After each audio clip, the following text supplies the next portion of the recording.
ECFMG certification is absolutely crucial for international medical graduates that want to practice medicine in the United States.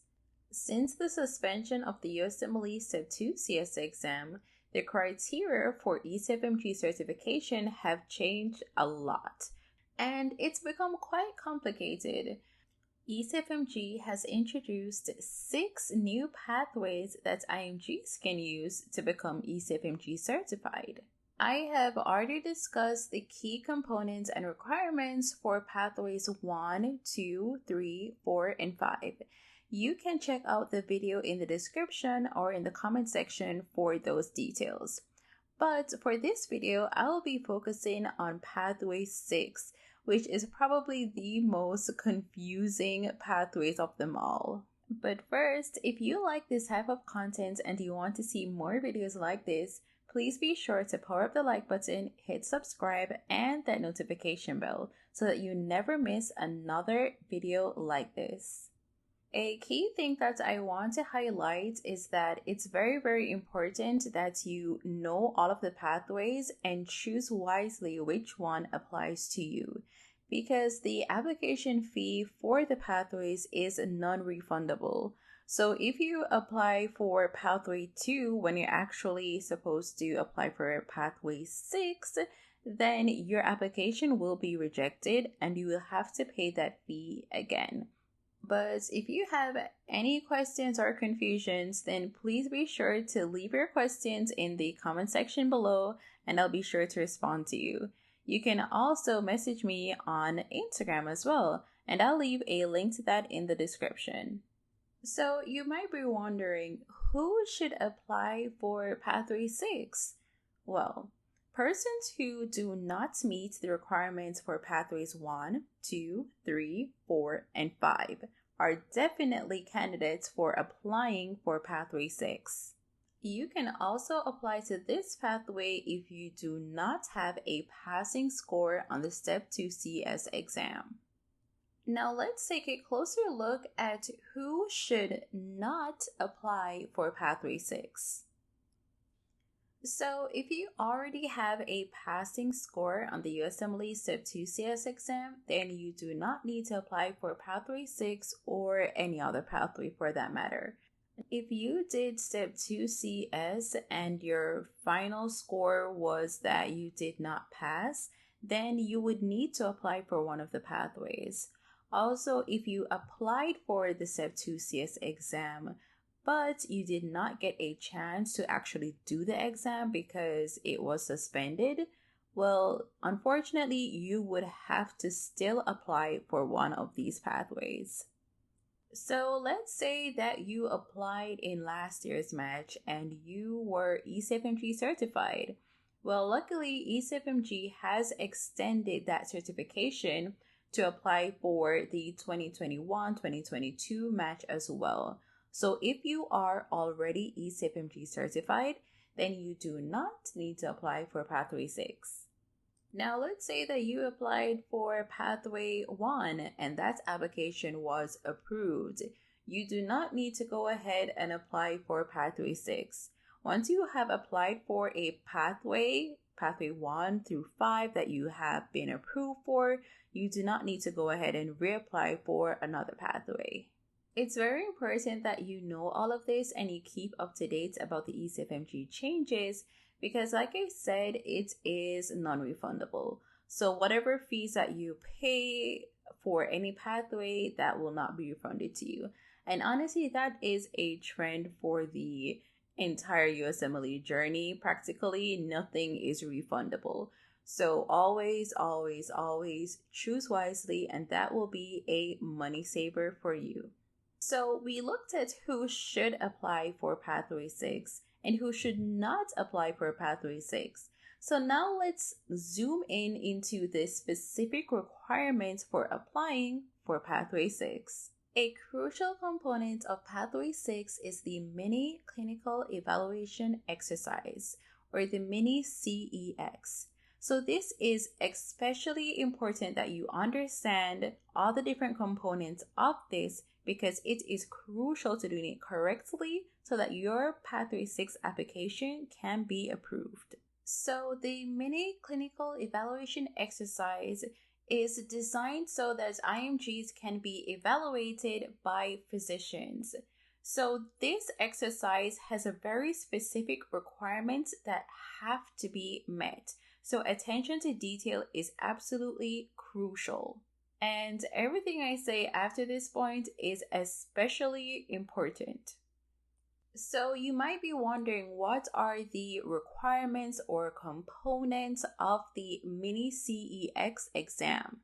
Well, let's get into that right now. So this exercise requires you to be observed and evaluated during 6 clinical scenarios. The ECFMG has also stipulated a very specific criteria for physicians and the clinical encounters that must be met. And finally, each physician evaluator cannot assess more than 2 of the 6 clinical scenarios. So let's take a closer look at this last point. Recall that for the Mini-CEX, there are 6 clinical scenarios, and you can see them represented right here with the blue, the green, and the purple. So for all of these 6 clinical scenarios, one doctor cannot oversee or evaluate more than 2 clinical scenarios. So typically it would look something like this. So as you can see here, we have 3 doctors, the blue, the green, and Dr. Purple. So Dr. Blue is overseeing 2 clinical scenarios, while the same goes for Dr. Green and Dr. Purple. Now let's look at this next scenario here. So we can see that Dr. Blue is overseeing 3 clinical scenarios, Dr. Green 1 and Dr. Purple 2. So in this case, you would have not followed the guidelines for ECFMG certification through Pathway 6. So your application could be or will be denied because of this.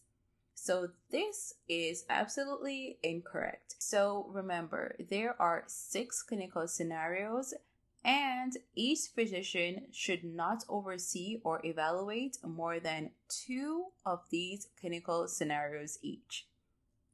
So now that you understand that point, another important criteria to meet is the criteria for the physician evaluators. Well, these physicians must have a full, unrestricted license for at least 5 years. They should also be authorized to perform the Mini-CEX, and you'd also need to get their approval to release their names and email addresses to ECFMG. ECFMG also specifically highlighted that these physicians should not be your relative. So this goes from grandparents to cousin, mothers, just no family members whatsoever. And these physicians should not be compensated. So let's say you encounter a situation where you have a physician who meets all the requirements like I stated above. However, they say, hey, sure, I can do this evaluation for you, and it will cost like $1,000 or something. This is against the ECFMG guidelines. So it's very important that you know and you remember that these physicians should not be compensated. So now you know the criteria for the physician evaluators. Now let's look closely at the criteria for the specific clinical encounters. These clinical encounters must be an in-person and real clinical encounter. That means that seeing patients in like a telemedicine rotation is not allowed. Seeing a standardized patient like we'd see in the SEP2CS exam, where they would basically present some symptoms that they aren't really experiencing just to create this clinical scenario for you, that's not allowed as well. They must be real in-person clinical encounters. It should also occur in a formal clinical setting, and it should not be subspecialized. Another crucial point that the ECFMG highlighted is that applicants should not complete these clinical encounters before applying for Pathway 6. So remember, for 2021, for example, Pathway 6 applications are not open until August. So if you are applying for Pathway 6 and the dates of your encounters are written for February, June, July, that means that you did not fulfill the criteria for the clinical encounters. So remember, do not complete the clinical encounters before applying for Pathway 6. So now you know the physician encounters and the clinical encounters criteria, but let's take a closer look at the grading scheme for the Mini-CEX. So the physician evaluator will score your clinical encounter using these 4 parameters: medical interviewing skills, physical exam skills, professionalism or communication skills, and lastly, clinical reasoning and judgment. So for these 4 components, the evaluator will assign a score for you on a scale from 1 to 9. 1 is the lowest possible score that you could attain, while 9 is the highest possible score. So if you get assigned a score of 1, 2, or 3, this signifies a medical school student, while a score of 4, 5, 6, that means that your skills are on par with a medical school graduate, while scores of a 7, 8, and 9 are scores of that of a practicing physician. It's very important to note that if you get a score that is below that of a medical school graduate, then the physician evaluator would have to write an explanation for why they are assigning that lower score to you. So you might have realized that when you were looking at the components for the Mini-CEX grading system, the professionalism and communication skills was highlighted in red.